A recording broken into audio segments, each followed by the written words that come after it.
가슴이 떨려와 자꾸 미안 네 앞에만 서면 난 너만 보면 이게 아닌데 내 맘은 그게 이런 게 아닌데 예쁘게 말하고 good morning বন্ধুরা, আজকে সকালবেলা বাবাকে সঙ্গে নিয়ে তোমাদের সঙ্গে ভিডিওটা শুরু করছি। এখন সকাল 5টা, আর আশা করছি তোমরা সবাই ভালো আছো, সুস্থ আছো আর সাবধানেও আছো। তোমাদের সবাইকে সঙ্গে নিয়ে আর ঠাকুরের আশীর্বাদ নিয়ে আজকে ভিডিওটা শুরু করছি। তো তোমরা সঙ্গে থাকো এবং তোমাদের কাছে আমার অনুরোধ রইল পুরো ভিডিওটা আমার দেখো এবং ভালো লাগলে একটা লাইক ও কমেন্ট করে যেও। তো চলো এবার আমি কী করছি মর্নিংয়ের পর তোমাদের দেখাচ্ছি। প্রতিদিনের মতো উইন্টার ডেগুলোতেও কিন্তু আমার অভ্যাসের কিছু পরিবর্তন হয় না। ভোরের আলো ফোটার সঙ্গে সঙ্গেই মনে হয় আবার একটা নতুন সকাল ভগবান অনেক কিছু ভেবেচিন্তেই বোধহয় দান করলেন আমাকে। তাই তাকে দর্শনের জন্য দৌড়ে যাই প্রতিদিন মন্দিরে। আর এই সুন্দর প্রকৃতির জন্য আমি যেটুকু করতে পারি তার সেই খোরাকটুকু নিয়েই আমি দৌড়ে চললাম মন্দিরের দিকে। তারপরে এগুলো দিয়ে দিলাম ওদের খাবার জন্য। তো এখন ভোর 5টা, চারিদিক কুয়াশায় ঘেরা নিস্তব্ধ নির্জন কর্মব্যস্ততা শূন্য প্রকৃতি। এত সুন্দর লাগছে, কেউ নেই কিন্তু এখনও যেন মন্দিরে। সবাই এখনও নিশ্চিন্তে গরম কম্বলের ভিতরে থাকার শেষ অনুভূতিটুকু বোধহয় জেগে থেকেই সারা রাতের উষ্ণতাটাকে এখনও ছেড়ে দিয়ে বেরিয়ে আসতে পারছে না। তাই চারিদিক জনমানব শূন্য হয়ে আছে প্রকৃতিও। আর আমি ছুটে চলে এসেছি কিন্তু প্রকৃতির সঙ্গে সাক্ষাতের জন্য, যেখানে অন্য কেউ নেই। একাই ঘুরে বেড়াচ্ছি আর প্রকৃতির কাছে আসার চেষ্টা করছি।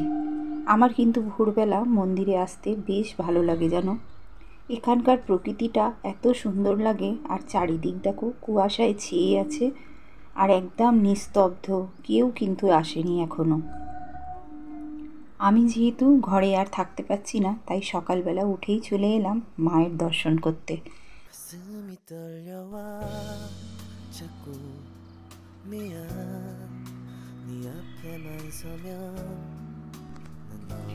দেখো সেই কার্তিক ঠাকুরগুলোকে এখন কিন্তু নিচে নামিয়ে দিয়েছে। আর কি বলতো, যত বেলা বাড়ে আমাদের কর্মব্যস্ততাও বাড়তে থাকে, তাই নিজের মতো করে একটু ভালো লাগার বিষয়গুলোর সঙ্গে আত্মিক যোগাযোগগুলো রাখার চেষ্টা করি। এখন দেখো এতটাই কুয়াশা চারিদিকে, আর আকাশটা লালও হতে শুরু করেছে, কিন্তু একটু পরেই সূর্যোদয় হবে। মনে হচ্ছে আজকে আর সূর্যকে দেখতে পাওয়া যাবে না, কারণ এত কুয়াশা ভেদ করে সূর্যের আলো আর আমাদের মনে হচ্ছে স্পর্শ করবে না।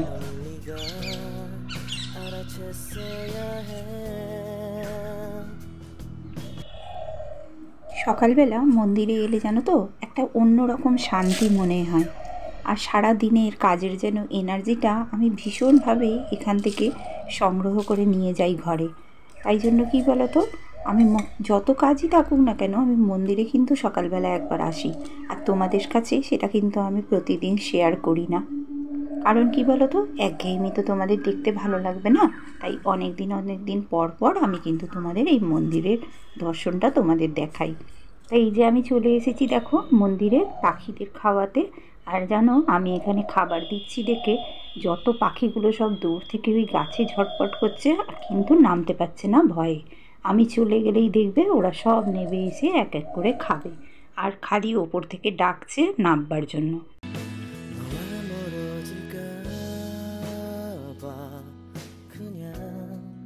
아무 말도 못했어 난 너에게 이게 아닌데। এইবারে কিছুটা বিস্কুট নিয়ে গিয়েছিলাম, সেই বিস্কুটগুলো এখানে দিয়ে দিলাম জানো। কারণ অন্য পাখিগুলো না, যেগুলো বড় পাখি যেমন ধরো কাক বা অন্য পাখিগুলো, সেগুলো কিন্তু ওরা যেতে পারে না ওই পাঁচিলটার ওপরে, ওরা কিন্তু এইখানটা থেকে খায়। আর দেখো আমি ওদের খাবারটা দিয়ে আবার মন্দিরে চলে এসেছি। আর চারিদিক একদম কুয়াশায়, ঘন কুয়াশায় একদম ছেয়ে আছে যেন ঠিক চাদরের মতো। আর দেখো আকাশটা লাল হয়েছে, কিন্তু এখনও সূর্যোদয় হয়নি, আর বেশ অন্ধকার অন্ধকারই লাগছে। আর আমার ক্যামেরাতে অতটা বোঝা যাচ্ছে না। তো আমি মন্দির থেকে এবার বাড়িতে চলে এসেছি। দেখো পিছন ঘুরে চা করছি, আর আমাকে পিছন দিকে এসে ডাকছে, ওর বিস্কুট খাবার সময় হয়ে গেছে। ওকে আমি কেন বিস্কুট দিইনি। তা আমি যখন বেরিয়েছিলাম তখন কিন্তু ওকে দেখতে পাইনি, জানো। আমাকে রান্নাঘরে সব বাসনকুসন নাড়ার শব্দ পেয়েছে, তাই জন্য আমাকে ডাকছে পিছন দিকে। ওকে একটু খেতে দিয়ে দিলাম। আর ওর বাবা আগের দিন সব নিয়ে এসেছিলো, যেন চাল টাল নিয়ে এসেছিলো, সেইগুলো কিন্তু আমার ঢালা হয়নি। তাই জন্য আমি সকালবেলায় কী করলাম বলো তো, এগুলো ঢেলে সব পরিষ্কার পরিচ্ছন্ন করে নিলাম।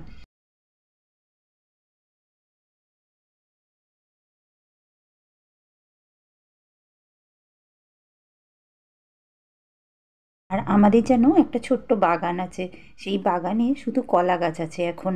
তা সেই কলা গাছে একটা কাঁদি তোমার কলা পড়েছিল। তা কাঁদিটা পেকে যাচ্ছে, অনেক দিনই আমার আর যাওয়াও হয় না সেখানে। আর সেখানে যে দেখাশোনা করে সেই বলছে যে তোমাদের এক কাঁদি কলা পড়েছে, তোমরা নিয়ে যাও। তা আমরা বললাম তাহলে আপনি একটুখানি বাড়িতে দিয়ে যান। তা সে দিয়ে গিয়েছিল বাড়িতে। তা এই দেখো এক কাঁদি কলা দিয়ে গেছে।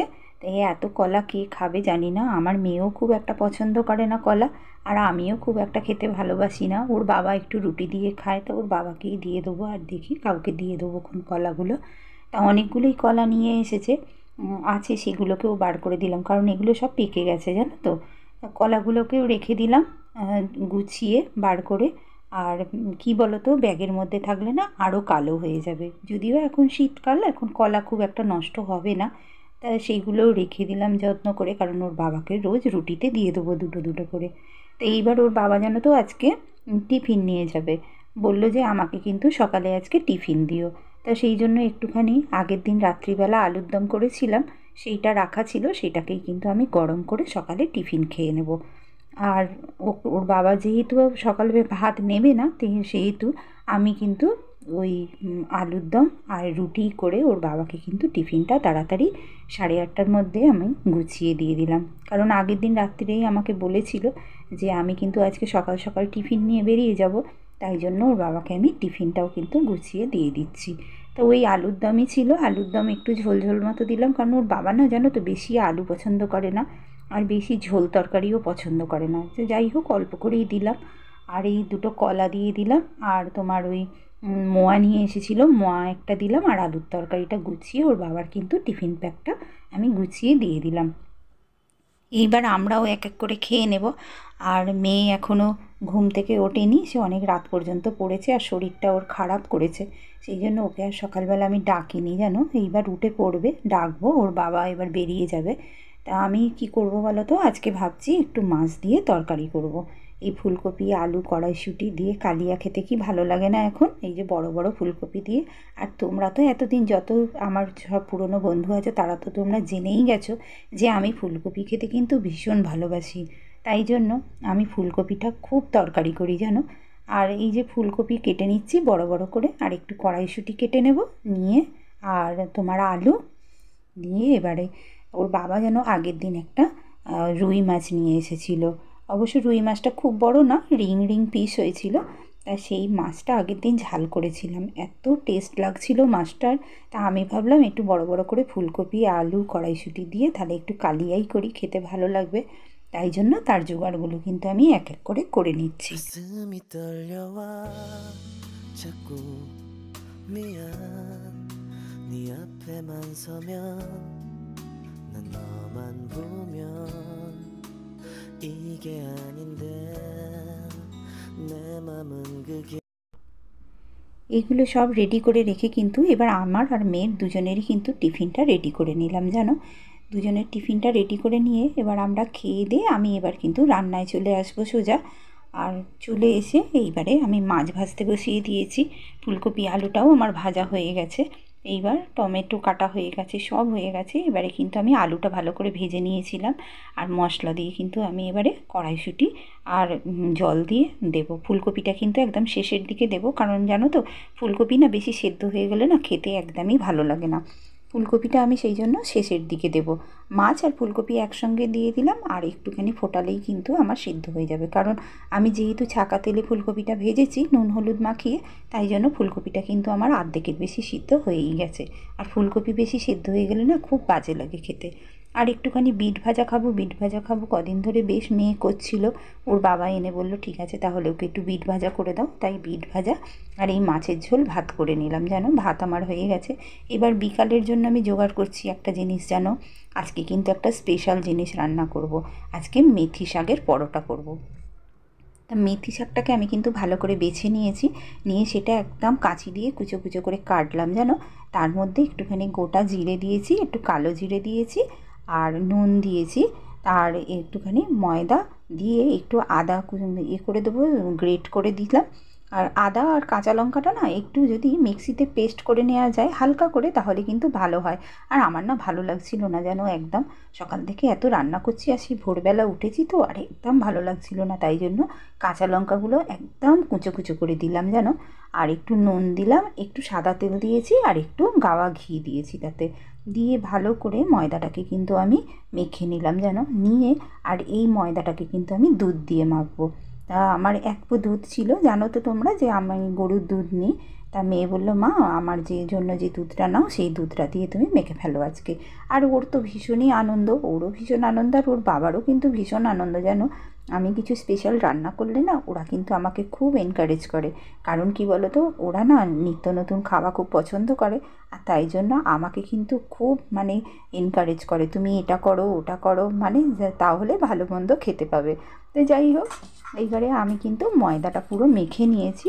ময়দাটাকে মেখে নিলাম, নেবার পরে কিন্তু জানবে ময়দা বা আটা যাই হোক একটু ভালো করে যদি বেশিক্ষণ ধরে মানে থেসে নেওয়া যায় না, দেখবে রুটি বা পরোটা কিন্তু খুব নরম হয় আর সুন্দর একদম মানে নরম হয়ে থাকে। তা আমার যেহেতু রান্না হয়ে গেছে, সেহেতু কী করলাম বলো তো, ময়দাটা মেখে আমি বিকালের জন্য একদম রেডি করে রাখলাম। আর ভালো করে ওর মধ্যে আমি তেল দিয়ে মাখিয়ে আর ঢাকা দিয়ে রেখে দিলাম। আর আমার তো সকাল থেকে আলুর দমটা করাই আছে।